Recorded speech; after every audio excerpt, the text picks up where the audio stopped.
Okay, late us see question number 15 हम लोग complete करते हैं। ये क्वेश्चन नंबर 14 तक हो गया था, right? Question number 15, let us C.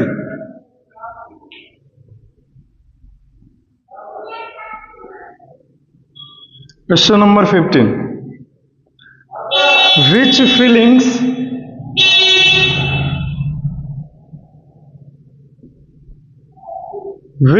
feelings does the boy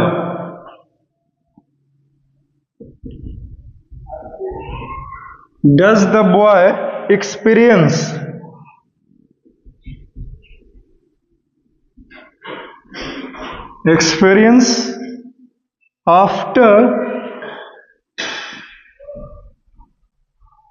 after losing the ball?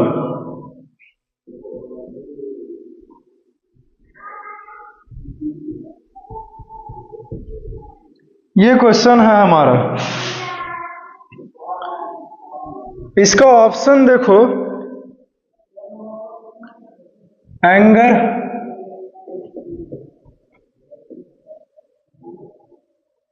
Option B sadness and grief,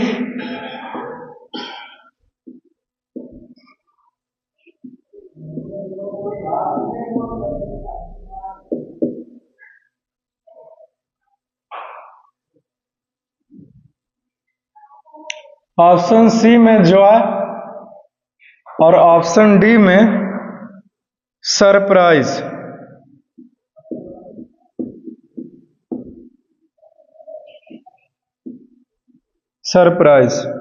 ठीक है, तो कौन से ऑप्शन जो है वो करेक्ट है?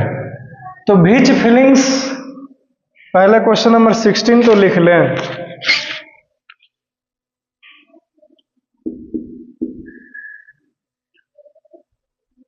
Who is the poet of the ball poem?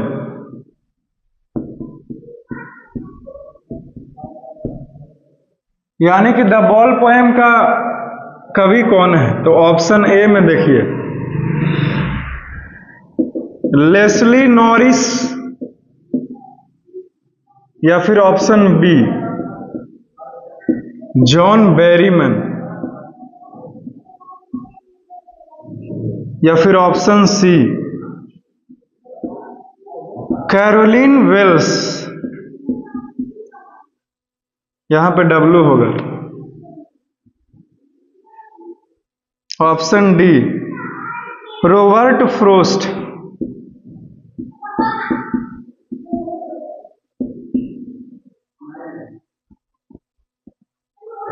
कौन सा सही है बताओ? क्वेश्चन को देखो और समझो। क्वेश्चन नंबर 15 है, which feelings does the boy experience after losing the ball? यानी कि जब लड़के की गेंद जो है वो खो गई तो उसके मन में वो कौन सा, क्या महसूस कर रहा था वो उस समय? कुछ तो महसूस कर रहा होगा, तो वो बहुत ज्यादा गुस्सा में था, या फिर option B sadness and grief, बहुत ज्यादा दुखी था, इस तरह के एकदम झकझोर, या फिर ऑप्शन सी कि वो जॉय था यानी कि खुश था, ऑप्शन डी सरप्राइज यानी कि बहुत चक्का रह गया, कैसा फीलिंग से वो गुजर रहा था? तो सैडनेस एंड ग्रीफ यानी कि बहुत ही ज्यादा उदासी था उसके मन में, ये ऑप्शन सही है। क्लियर? ओके, नेक्स्ट है क्वेश्चन नंबर 16 कि who is the poet of the ball poem? यानी कि द बॉल पोएम कविता के कवि कौन है? क्या लेस्ली नॉरिस है, या फिर जॉन बैरीमैन, या फिर कैरोलिन वेल्स, या फिर रॉबर्ट फ्रोस्ट? तो रॉबर्ट फ्रोस्ट तो होगा ही नहीं, क्योंकि रॉबर्ट फ्रोस्ट तो किसी और पोएम का पोएट है। किसका पूछ मत देना हमसे, समझ गया ना? तो इसमें से जो है वो John Berryman is the correct option. The ball poem is written by और composed by the great poet named John Berryman. Clear? शुरू में ही बताया था ये सब कुछ, ठीक है ना? तो ये सब याद रखेगा, ये बहुत ही ज्यादा जरूरी होता है कि जो भी कविताएं हैं या फिर कहानियां हैं उन सभी का नाम याद रखें आप, और उसी के साथ साथ आप क्या बोलते हैं उसको, कवि के भी नाम याद रखो, है कि नहीं, या फिर लेखक का भी नाम याद रखो कि किसने कौन चैप्टर का जो भी नाम है किसने लिखा है, वो किस राइटर ने लिखा है या फिर किस कवि ने लिखा है, ठीक है। तो इसमें से तो भी मार्क्स मिलेंगे ही। जैसे आप समरी ही लिख रहे हैं तो समरी लिखते लिखते आप पोएट का नाम भी लिख देते हो कि जॉन बेरी सर ने लिखा है इस पोएम को, द बॉल पोएम है, तो आपको 1 नंबर तो इसी पर मिल जाएगा, समझे। तो इस तरीके से चीजें जो है वो घटित होती है। Is it clear? Clear clear, okay. मिटाएं, फिर आगे बढ़े नेक्स्ट क्वेश्चन की ओर।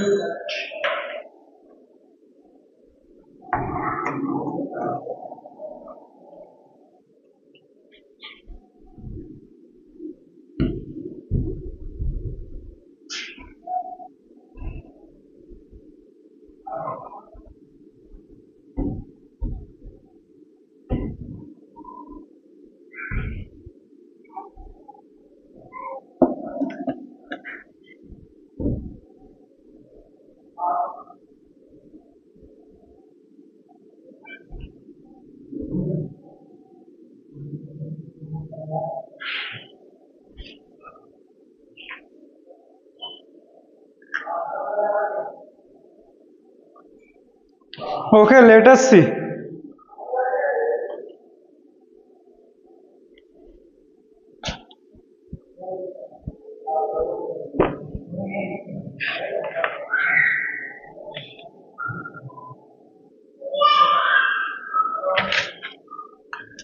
क्वेश्चन नंबर 17, ठीक है।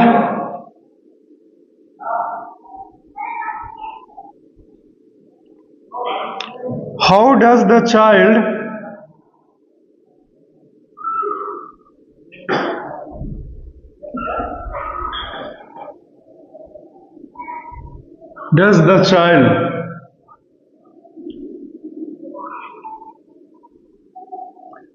react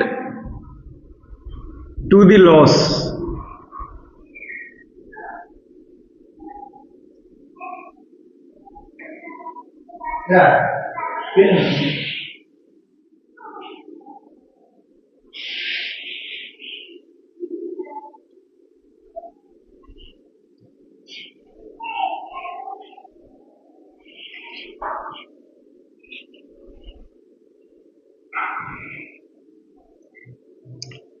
react to the loss, तो इधर ध्यान दीजिए, option A stands rigid,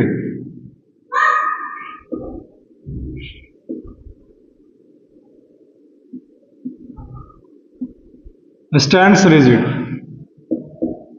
option B trembles, trembles. Option C stares. Option D all of them.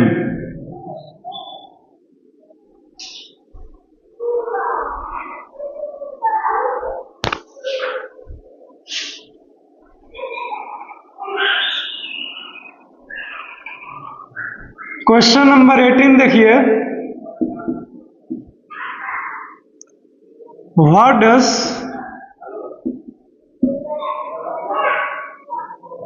Does the lost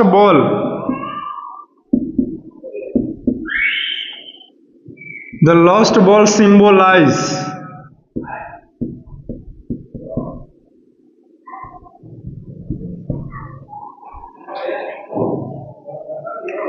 option A में है लॉस ऑफ मनी,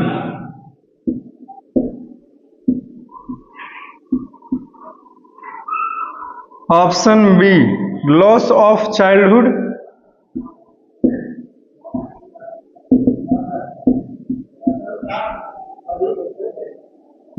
इनोसेंस,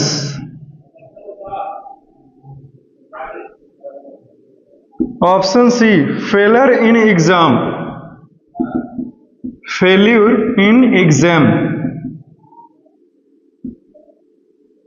या फिर option D loss of health. तो क्या होगा? कौन सा सही है बताओ? क्वेश्चन नंबर 17 और 18 है, लास्ट क्वेश्चन है, फिर अब और ऑब्जेक्टिव क्वेश्चंस ना करवा पाऊंगा, ठीक है। क्वेश्चन नंबर 17 है कि how does the child react to the loss, यानी कि बच्चे ने जब गेंद को खो दिया तो उसके ऊपर वो कैसा रिएक्शन था उसका, बोलिए कैसा रिएक्शन था? क्या वो स्टैंड्स रिजिड, यानी कि वो बहुत ही ज्यादा कठोरता से वो खड़ा रहा, या फिर ट्रिम्बल्स, या फिर स्टेयर्स, या फिर ऑल ऑफ देम? तो देखिए आप ध्यान दीजिएगा, तो जो पोएम है उसमें ये तीनों शब्द का प्रयोग किया गया है, स्टैंड्स रिजिड का भी, ट्रिम्बल्स का भी और स्टेयर्स का भी, समझे? तो इसका मतलब क्या है ना है, उससे तो मतलब ही नहीं रह जाएगा। जैसे ही देख रहे हैं कि तीनों शब्द का प्रयोग किया है कविता में, है कि नहीं? और क्योंकि लड़के ने जब बॉल खो दिया तो एकदम कठोर से खड़ा था, एकदम जैसे छाती पर कलेजे पे पत्थर रखा। ट्रिम्बल्स यानी कि परेशान था। स्टेयर्स यानी कि वो घूरे जा रहा था जहां पे उसकी बॉल खोया था। तो ऑल ऑफ देम, तो यहां पे ऑल ऑफ देम होगा। This is the correct option. Question number 18 देखिए, what does the lost ball symbolize? Lost ball जो है वो किस चीज को सिंबलाइज कर रहा है, यानी किस चीज का प्रतीक है वो? ए में लॉस ऑफ मनी, रुपये का खोना, लॉस ऑफ चाइल्डहुड इनोसेंस, बालपन या फिर लड़कपन में किसी चीज को खोना, या फिर फेलियर इन एग्जाम, एग्जाम में फेल कर जाना, लॉस ऑफ हेल्थ, स्वास्थ्य को खो देना, तो हेल्थ कहां से आ गया, या फिर एग्जाम कहां से आ गए, या फिर पैसा कहां से? ये तो होगा ही, ये होगा option B is the correct option. यानी कि बचपन में ऐसे ही खेल खेल में जो है वो चीजों को वो खो देता है। Is it clear? तो आई होप कि आपको जो है वो कंप्लीट हो गया होगा, समझे? तो ये दो क्वेश्चंस थे, इसी के साथ ऑब्जेक्टिव क्वेश्चन जो है वो खत्म होते हैं। इसे लिख लो, फिर आगे बढ़ते हैं कुछ।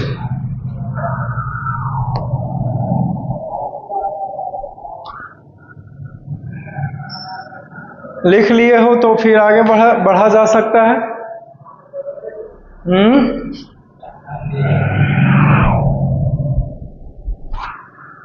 अब नहीं इसे लिखा तो फिर आगे बढ़ सकते हैं।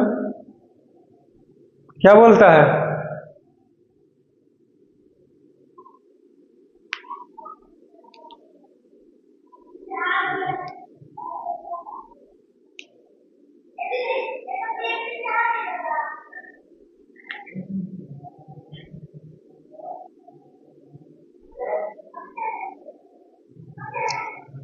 अब हम लोग कुछ ऐसे क्वेश्चन को देखेंगे जो कि सीबीएसई के बोर्ड एग्जाम में पूछा गया है, समझे? तो कुछ क्वेश्चंस जो है वो बोर्ड पे लिखा देता हूं, ठीक है?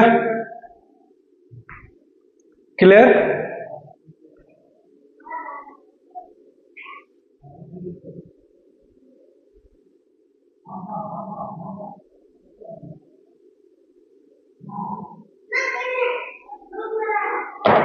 चलो इसे मिटाते हैं।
जैसे एक क्वेश्चन देखो,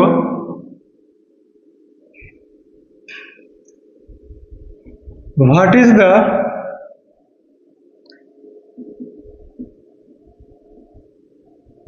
rhyme scheme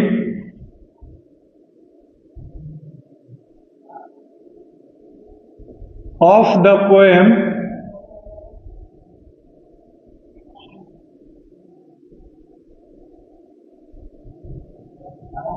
the ball poem. यानी कि जो द बॉल पोएम आपने पढ़ा है, इसका अगर राइमिंग स्कीम पूछे आपसे तो क्या बताइएगा? बोलो। राइमिंग स्कीम नहीं समझते हो? राइम स्कीम बहुत आसान है। राइम स्कीम का मतलब हुआ कि वैसा कविता जिसे आप गा सकते हैं, गाने के रूप में, समझे? जैसे आप लोग गाते हैं twinkle twinkle little star how I wonder what you are upwards the world so high like a diamond little sky, कुछ ऐसे है ना जिसे आप गा सकते हैं, समझे? तो इस पोएम में तो किसी भी तरह का कोई राइमिंग स्कीम नहीं है, लेकिन कविता बहुत ही ज्यादा इंटरेस्टिंग था, समझे? कुछ सीखे हम लोग, राइट? क्योंकि बच्चे तो हो नहीं कि बच्चे जैसा रहेगा, राइट? लेकिन जैसे राइमिंग स्कीम है, जैसे आपने पढ़ा फायर एंड आइस, तो उसमें राइमिंग स्कीम है, लेकिन इसमें नहीं है राइमिंग स्कीम, समझे? तो इसका आंसर जो है वो लिख लीजिए, लिखो कि there is no any rhyme scheme of the poem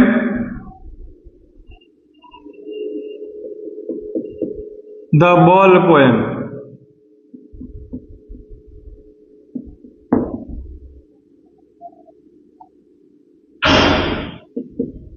ऐसा क्यों? तो लिखिए this is because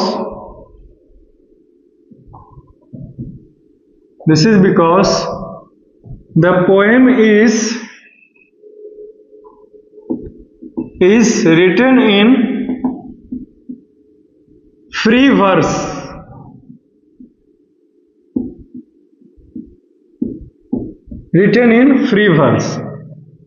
free verse में लिखा गया है, ठीक है? फ्री वर्स में लिखा। अब ये मत पूछना भाई कि फ्री वर्स क्या है, ठीक है? बताया तो अभी कि जिसे आप गा नहीं सकते, यानी कि बार बार चीजों को आप रिपीट नहीं कर सकते। जैसे गाना होता है ना, तो एक स्कीम होता है, नहीं समझे? जैसे तू कहाँ, मैं कहाँ, है कि नहीं? लोग कहाँ, तो कहाँ कहाँ बार बार आ रहा है ना, है कि नहीं? चले आना, है कि नहीं? ठीक है, तो वैसे ही समझे? आप गाना सुनते होंगे तो आपको पता होगा, राइट? तो गाना इसी तरीके से बनाया जाता है, समझे? तो सिंगर कैसे बनता है लोग, तो उसके पास भी नॉलेज रहता है, राइट? ठीक है, कि कैसे गाने को मिला करके शब्दों को जोड़ें कि उसे जो है वो गाया जा सकता है। तो सेंटेंस जो है वो महत्व करता है। तो आपको बताया तो है सेंटेंस कितने तरह के होते हैं, राइट? ठीक है, तो ये क्वेश्चन इंटरेस्टिंग है, ये भी पूछ सकता है एग्जाम में, ठीक है ना? या फिर ऑप्शन में भी दे सकता है कि कोई राइम स्कीम है कि नहीं, राइट?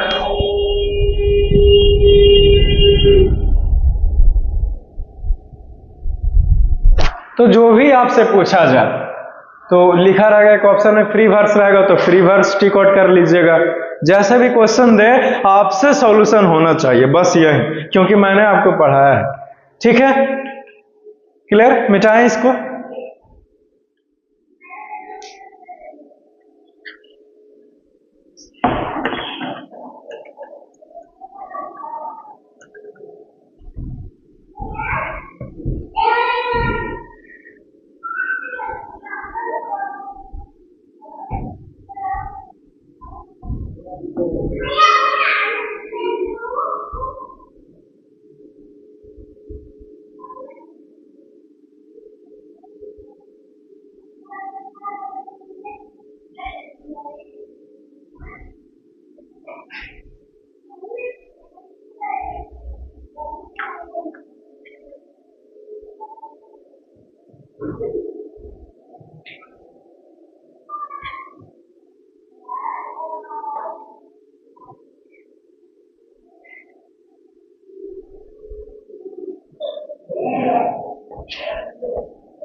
देखो कुछ क्वेश्चन देखो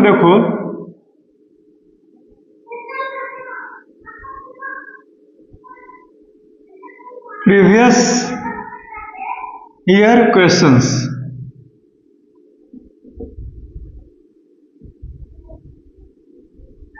जिसे आप PYQ बोलते हो।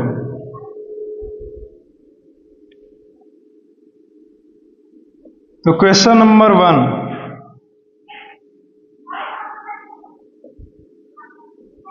Why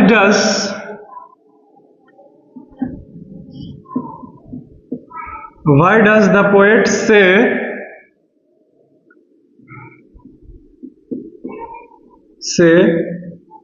I would not intrude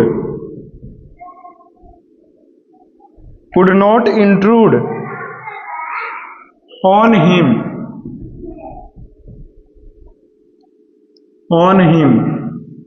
question mark. Why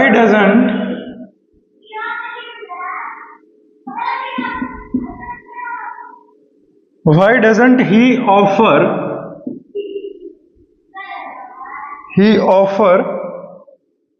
him money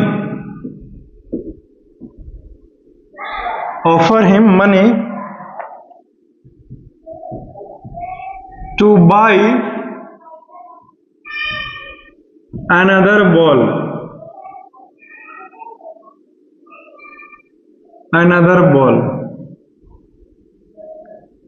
question mark. ये जो क्वेश्चन है वो CBSE 2020 में पूछा गया है, ठीक है, याद रखना। क्वेश्चन नंबर 2 देखो,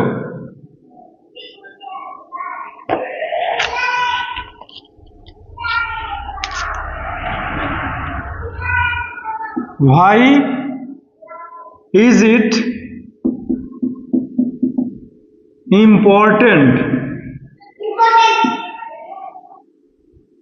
for everyone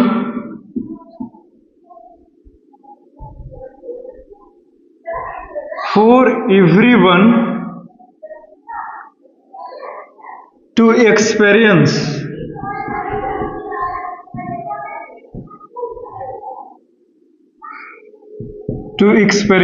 loss and to stand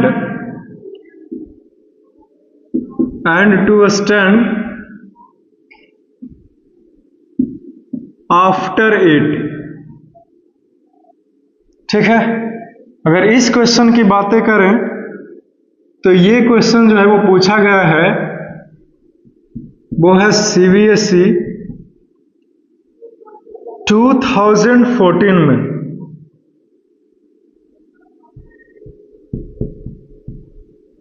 ठीक है, मैं हटता हूं तब तो दिखता है ना जी। नेक्स्ट क्वेश्चन नंबर 3 देखिए,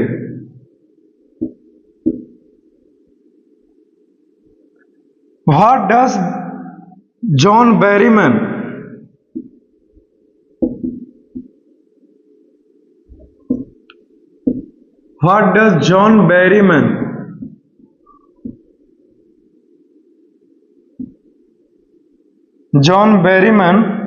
want to convey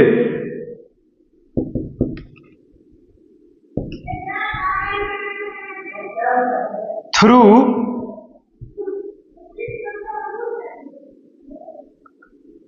this poem?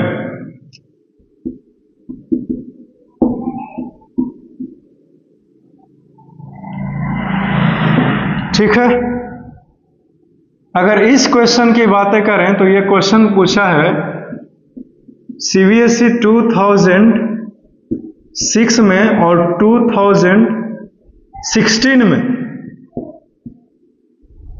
यानी कि 2 बार पूछा गया ये क्वेश्चन है, इंपॉर्टेंट है। Question number 4,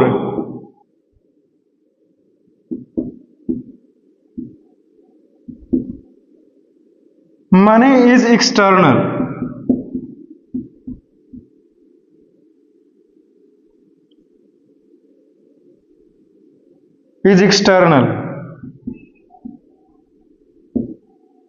what does the poet mean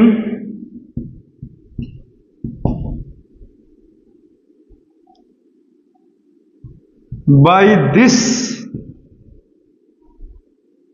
expression?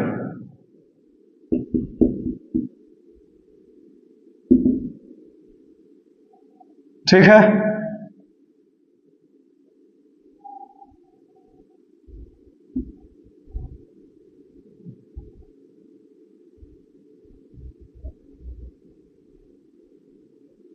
इस क्वेश्चन की बातें करें तो यह क्वेश्चन पूछा गया सीबीएसई 2014 में।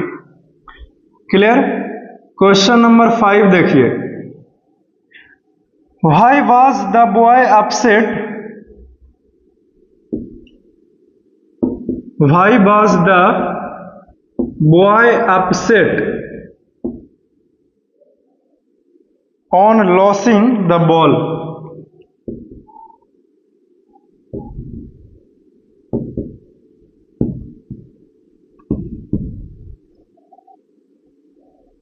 इस क्वेश्चन को देखें तो ये क्वेश्चन पूछा गया सीबीएसई 2019 में। क्लियर? ओके, तो ये टोटल 5 क्वेश्चन है जो बहुत ही ज्यादा इंपॉर्टेंट है, तो इस क्वेश्चन का ख्याल रखना। समझ गया? मैं एक्सप्लेन कर देता है बारी बारी से। इसको जो है वो लिख लो एक बार, सारा क्वेश्चन लिखना जरूरी है। कोई भी क्वेश्चन ऐसा नहीं होना चाहिए कि छूट गया आपसे।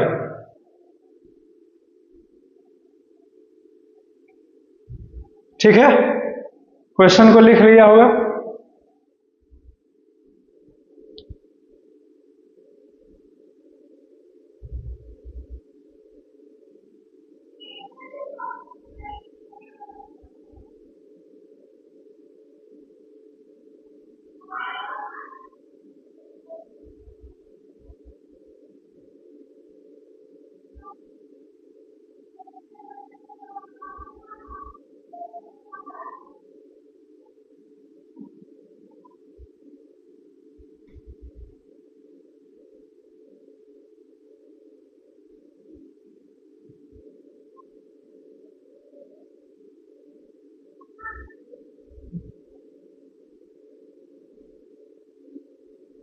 आई होप कि आपने इसे लिख लिया होगा। ठीक है, क्वेश्चन नंबर 1 देखो, why does the poet say I would not intrude on him?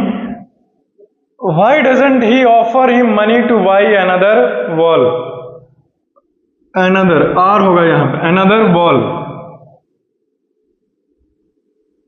Why doesn't he offer him money to buy another ball?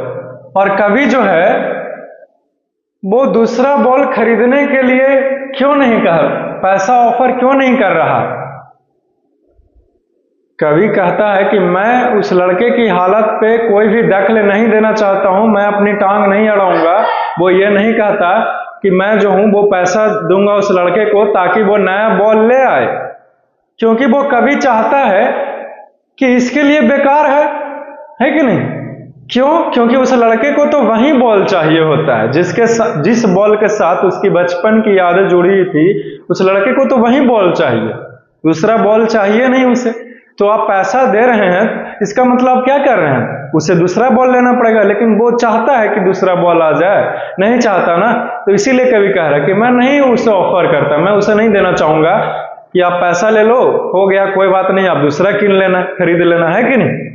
क्योंकि उसकी यादें तो उसी बचपन की बॉल के साथ जुड़ा हुआ था जिससे के साथ वो खेला करता था, है कि नहीं? तो आप रुपये पैसे से तो आप नई वस्तुएं ला करके दे सकते हैं, लेकिन वो जो उसकी बचपन की मेमोरी जुड़ा हुआ है, याद जुड़ा हुआ है उस लड़के के साथ, उस बॉल से, वो आप नहीं ना दिला सकते। इसीलिए कभी कह रहे हैं कि मैं नहीं कोई भी दखल दूंगा, कि चलो कोई बात नहीं भाई, हो गया, दूसरा बॉल ले लो, इट्स ओके। क्लियर? ओके, खत्म होता। तो यही आंसर है, काहे का आंसर हमने दे दिया। क्यों? Next question, why is it important for everyone to experience loss and to stand up after it? ये क्वेश्चन नंबर 2। इसे जरा ध्यान से समझो। कवि जो है वो ये कह रहे हैं कि यह जरूरी क्यों है सबको महसूस करना, एक्सपीरियंस लॉस, यानी कि इस चीज का एहसास करना कि चलो भाई कोई भी चीज है, कोई वस्तु है, खो गया, कोई दिक्कत नहीं है, लेकिन हमें जो है वो उस चीज से बाहर उठना चाहिए, राइट। जैसे आपको अच्छे व्यक्ति बनना है तो थोड़ा सा आप एक बार खराब व्यक्ति बन करके देखें, राइट, ताकि आपको पता चले कि आपको अच्छा क्यों बनना है कि नहीं।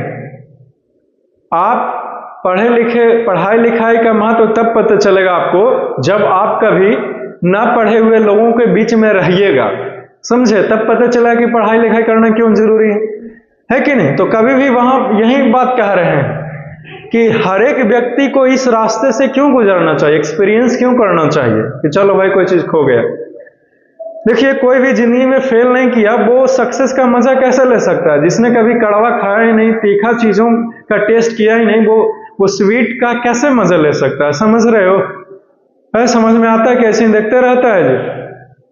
चलो ठीक है, वेरी गुड, समझता है। तो कभी कभी यही मतलब है कि एक बार चीजें जो है वो आपकी लाइफ में खो जाए, ठीक है, उस दर्द से गुजर जाए कि चलो भाई खोता है और खोया हुआ चीज या फिर गया हुआ चीज जो है वो वापस नहीं आता, समझे, तब ना आपको सहने की शक्ति मिलेगी। तब फिर दोबारा भी जिंदगी में वो घटनाएं घटती है, आपके साथ होता है, तो आप उस चीज को सह सकते हैं, राइट, और मूव ऑन कर सकते हैं, आगे बढ़ सकते हैं। इसीलिए कभी कह रहे हैं कि हर एक को तो इस चीज का एहसास होना ही चाहिए एक बार, है कि नहीं।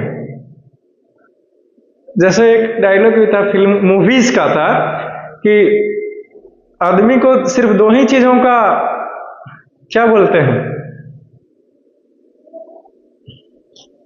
मेरे पास अभी शब्द ही नहीं आ रहा है बोलने के लिए कि मैं आपको बोलकर, हाँ, दो ही चीजों का उम्मीद रखना चाहिए। एक व्यक्ति को दो ही चीजों का उम्मीद रखना चाहिए, धोखा और मृत्यु, मौत।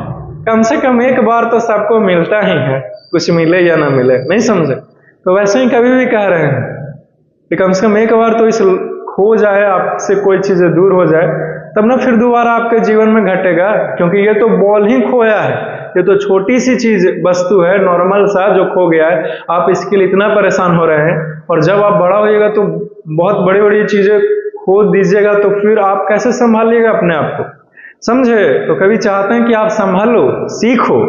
क्लियर है।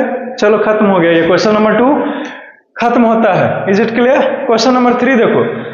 तो ये क्वेश्चन नंबर 2 था, वो 2014 का था, और फिर ये 20 का, तो इसको जो है वो ख्याल रखिएगा। तो इसी तरह के क्वेश्चन जो है वो आते हैं।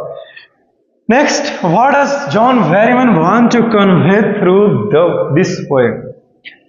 यानी कि इस कविता के थ्रू बेरीमैन सर जो हैं, जेबी सर, ये पूरा नाम जॉन बेरीमैन, अब खुश, वो क्या मैसेज कन्वे करना चाहते हैं, यानी कि क्या बताना चाह रहे हैं, यही है ना questions. Convey this, want to convey, या कन्वे का मतलब हो कि क्या बतलाना चाहते हैं, क्या सिखाना चाह रहे हैं इस कविता के थ्रू। पढ़ क्यों रहे हैं, तो शुरू में ही बताया था कि काहे पढ़ रहे हैं, क्या सीखेंगे, राइट। तो वही इसका आंसर है। फिर भी मैं बता देता हूं एक बार से, पुनरावृत्ति हो जाएगी, रिवीजन हो जाएगा, है कि नहीं। तो क्या है इसका आंसर। हम लोग इसलिए पढ़ रहे हैं ताकि हमें रिस्पॉन्सिबिलिटी का एहसास हो सके कि कोई भी कार्य हम लोग करते हैं तो उस कार्य का हमें जो है वो पूर्ण रूप से जिम्मेवार बनना चाहिए, जिम्मेदार बनना चाहिए। नहीं, रिस्पॉन्सिबिलिटी एक, लियाबिलिटीज एक कंप्यूटर का लैंग्वेज है, जिसमें अगर अकाउंट्स आप पढ़िएगा कंप्यूटर में, एडीसीए का कोर्स कीजिएगा, advance diploma in computer application, तो उसमें एक टर्म आता है लियाबिलिटीज। बहुत सारा वर्ड मीनिंग पहले लिखाएगा टीचर आपको, फिर आपको अकाउंट्स जो है वो पढ़ाता है, समझे, ठीक है। तो लियाबिलिटीज का मतलब है दायित्व, यानी कि रिस्पॉन्सिबिलिटी। तो आप जो कुछ भी टास्क आप लेते हैं तो पूर्ण रूप से पूरा लियाबिलिटीज लीजिए, फुल रिस्पॉन्सिबिलिटी आप 100% दीजिए। भले ही उस काम में फेल करें, लेकिन आपने 100% दिया ना, तो फिर आपकी कोई गलती नहीं। लेकिन जो कोई भी 100% देगा किसी कार्य में, तो वो फेल कैसे कर सकता है, ये तो असंभव के बराबर है कि नहीं, समझे। लेकिन मान लीजिए कैसे भी फेल हो गया, ठीक है, किसी भी कारण से, तो भी तकलीफ वाली बातें नहीं है। क्यों? क्योंकि आपने 100% देना सीख गया ना जी, तो ये बातें सीख रहे हैं, ठीक है। जॉन बेरीमैन सर यही मैसेज बताना चाह रहे हैं कि आप एकदम पूरा रिस्पॉन्सिबिलिटी, जैसे एक विद्यार्थी है 10th में पढ़ रहा है, तो वो सीबीएसई से है तो वो सीबीएसई बोर्ड का एकदम रिस्पॉन्सिबिलिटी रहे कि हमने पूरे साल पढ़ाई किया, आखिरकार कैसे फेल कर सकते हैं, राइट। 19-20 का फर्क हो सकता है, लेकिन एक ही बार 10-20 का फर्क हो तो दिक्कत है नहीं। एक बार रील्स देख रहे थे तो हम भी आ गया था कि ये 19-20 का फर्क है नहीं।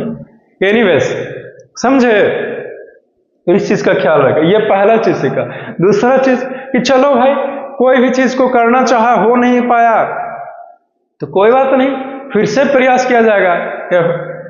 थोड़े कि पूरा जीवन अफसोस करते रहेंगे, उदासी में बिता देंगे। कहते हैं कभी कि रात गई सो बात गई, या फिर जो चीज हो गया वो हो गया, टेंशन नहीं, चिंता नहीं, क्योंकि चिंता से मनुष्य का विवेक जो है वो खो देता है, उसे पता नहीं चलता कि क्या करें क्या नहीं करें। इसीलिए एकदम रिलैक्स रहिए, टेंशन क्यों लेते हैं, पढ़ाई तो है, हो जाएगा, है कि नहीं, कुछ कोई भी कार्य रहे हो जाएगा, ऐसी भावना रहे, पॉजिटिव, राइट। क्योंकि आप जैसे सोचिएगा वैसे ही धीरे धीरे आप बनते जाइएगा ना। है क्लियर है कि और कुछ बोले। Next question number 4, money is external, what does the poet mean by this expression. पैसा जो है वो बाहरी चीज है, बाहरी चीज है। इस एक्सप्रेशन से कभी जो है वो क्या कहना चाहता है, पकड़ा गया नहीं, मेरे को लगा गिरा, क्योंकि मैं आपको ना देख रहा था इसलिए। तो कभी जो है वो क्या कहना चाहते हैं, मनी इज एक्सटर्नल, इस लाइन से क्या कहना चाहते हैं वो हम सभी को, क्या मैसेज बताना चाहते हैं। देखिए, कहना चाहते हैं कि जो लिटिल बॉय है इस पोएम में, ठीक है, वो बचपन में एक बॉल के साथ खेला करता था, वो खो चुका है, लेकिन उसे तो वही बॉल चाहिए था, क्योंकि वो बॉल को देखता है कि नहीं, उससे छूता, फिर वो एहसास करता कि किस प्रकार से हम लोग बचपन में खेला करते थे इस गेंद से, है कि नहीं। अब तो है नहीं, अब हम लोग बड़े हो गए, अब सब सारे छोटे दोस्त भी हमसे अलग हो गए, है कि नहीं। समझे, सभी को याद करता है अपनी बचपन के दिनों, नहीं कि कैसे मतलब कि घूमा करते थे, फिरा करते थे। क्यों? क्योंकि जैसे जैसे बड़ा हो जाता व्यक्ति, फिर तो घर परिवार का जिम्मेदारी हो जाता, नहीं फिर काम का, फिर बचपन में लोग यूं ही बिना मतलब का ऐसे ही मतलब घूमा करता था, खेला करता था, नहीं। तो वो लड़के को तो वही बॉल चाहिए, लेकिन आप उसे कहते हो कि बेवकूफ कहेंगे, बॉल कितना महंगा होगा, क्यों परेशान हो रहा है उसके लिए। तो ये सब समझाना उसके लिए बेकार है, क्योंकि लिखा गया अनदर बॉल इज वर्थलेस, दूसरा गेंद भी बेकार है उसके लिए। और पैसा, तुम पैसे की बातें करते हो यार, मनी इज एक्सटर्नल, पैसा हमारे लिए बाहरी चीज है, मायने नहीं रखता। मायने है कि उस बॉल से जुड़ा हुआ उसका सेंटिमेंटल वैल्यूज, इमोशनल वैल्यूज। क्यों? क्योंकि आप पैसे से नया बॉल तो लाके दे सकते हैं, लेकिन उस चीज को नहीं लौटा सकते, उसके इमोशन को नहीं आप लौटा सकते, समझे। मैं मानता हूं कि money is not life but money is life line, ठीक है। इस चीज को हमेशा याद रखना, हमेशा काम देगा, ठीक है। पैसा ही जिंदगी नहीं है, लेकिन जिंदगी के लिए पैसा जरूरी है, समझे। तो इस चीज को, इस लाइन को याद रखिएगा, ठीक है। एक्सपीरियंसेस आपको बता रहा हूं, इस दुनिया का सच्चाई क्लियर है, याद रहेगा, भूलिएगा तो नहीं ना, बोलिए ना। चलो ठीक है, समझ गया कि आप नहीं भूलिएगा। Next question number 5, why was the boy upset on losing the ball. 2019 का ये क्वेश्चन है, राइट। तो इसी तरीके का क्वेश्चन है, और ये 2 बार पूछा गया, 6 में और 19। तो लड़का जो है वो क्यों बहुत ज्यादा उदास है उस बॉल को खोने के बाद। ऐसा इसलिए क्योंकि बचपन की यादें जो है वो जुड़ी हुई है उस गेंद के साथ। क्यों? क्योंकि उसी बॉल के साथ वो खेला करता था बचपन में, है कि नहीं। लेकिन अब वो बॉल है नहीं, खो चुका है, तो अब वो जैसे कुछ चीजें होती है, जैसे कि उससे कुछ चीजें जुड़ी हुई रहती है, समझे, लेकिन वो चीजें नहीं रहती है, तो व्यक्ति जो है वो बहुत ही ज्यादा दुखी होता ही है, उदास तो होता ही है कि नहीं, कि यार ये क्या हो गया, हमारे पास था अब है नहीं, अब कैसे जिए, नहीं बिन तेरे बिन कैसे जिए, गाना भी है ना, यारा यारा तेरी यारा। ओके, तो इधर देखिए ध्यान से, तो वो उदास क्यों है? उदास इसीलिए है क्योंकि उसका इमोशनल वैल्यू जो है वो उससे अटैच था, लेकिन वो बॉल है नहीं उसके पास, वो खो चुका है। तब वो किस चीज को देख करके एहसास करे, याद करे कि कैसे हम लोग खेला करते थे, नहीं, राइट। जैसे फॉर एग्जांपल, जैसे आप लोग 10th में पढ़ते हैं, फिर जब दिसंबर में सिलेबस खत्म हो जाता है, जनवरी में ही रिवीजन चलता है, या फिर कुछ स्कूल वाले तो परीक्षा से कुछ हफ्ता पहले ही छोड़ते हैं, है कि नहीं, लेकिन कुछ स्कूल वाले दिसंबर खत्म, तो एक फेयरवेल पार्टी रखेगा, फिर आपको छुट्टी कर देता है कि नहीं। फिर 1 महीना आप लोग रिवीजन करते हो, फिर 1 महीने के बाद आप लोग एग्जाम देते हैं, राइट। तो आप जो 10th पास करके 10वां से निकल जाइएगा, 10th पास करके, तो आप दोबारा पढ़िएगा, इस क्लास में दोबारा आइएगा पढ़ने के लिए। ऐसा नहीं, आज तक तो नहीं हुआ, मैंने कभी नहीं देखा कई सालों में, ठीक है, राइट। और आप ऐसा करना भी चाहेंगे तो क्यों करेंगे, है कि नहीं। समय का बर्बादी होगा ना, क्योंकि एक बार जिसने 10th पास आउट हो गया वो दोबारा कभी नहीं पढ़ा, समझे। 10th क्लास क्लियर है। मेरे को क्या, हम लोगों का तो काम ही है बार बार पढ़ाना, है कि नहीं, राइट, ठीक है।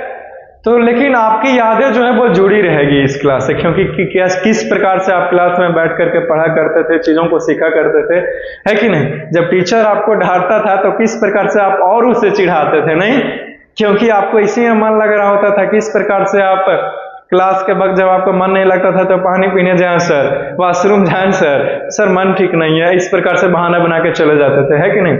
और फिर लास्ट में एक फोटो शूट होता है जिसमें आपके सारे क्लासमेट रहते हैं, तो आप फोटो जो है वो एक घर पे लेके जाते हैं सभी को, है कि नहीं। और जब आप बड़े हो जाते हैं 40 साल के, या फिर आप, है कि नहीं, फादर बन जाते हैं, तो आप अपने बच्चे को दिखा रहे होते हैं फोटो को कि दिखाइएगा, है कि नहीं, कि किस प्रकार से हम लोग पढ़ा करते थे, नहीं, ताकि आपके बच्चों को भी मोटिवेशन मिल सके आने वाली पीढ़ी का, राइट, कि नहीं हमारे फादर ने पढ़ा इतना मेहनत किया तो फिर हमें भी करना चाहिए, यू नो, राइट। तो सिर्फ यादें ही रह जाती है, समझे। तो वहीं बॉल को खोने के बाद दुखी हो रहा है ये लड़का, क्योंकि बहुत चीजें वापस नहीं आ सकती। Is it clear. तो इसे एक बार देख लो, और अगर कहीं पे भी कुछ शक है तो बोलिएगा तुरंत से, ठीक है, तुरंत से आपको रिप्लाई करने का प्रयास करूंगा, ठीक है ना। और अगर नहीं दिक्कत है तो फिर चलते हैं, ठीक है, क्लियर। तो आई होप कि मुझे नहीं लगता कि अब और कुछ भी पढ़ाने की जरूरत है, क्योंकि अब और कुछ ही बताया तो लेक्चर खामा खा ही बड़ा हो जाएगा, लॉन्ग हो जाएगा, क्लियर है। तो इसीलिए मैं आपको इसी क्लास में जो है वो छोड़ना चाहूंगा, ठीक है। मिलेंगे नेक्स्ट क्लास में, अगले क्लास में कुछ नया टॉपिक के साथ में। तब तक के लिए see you soon, love you all, see you soon, take care, have a nice day.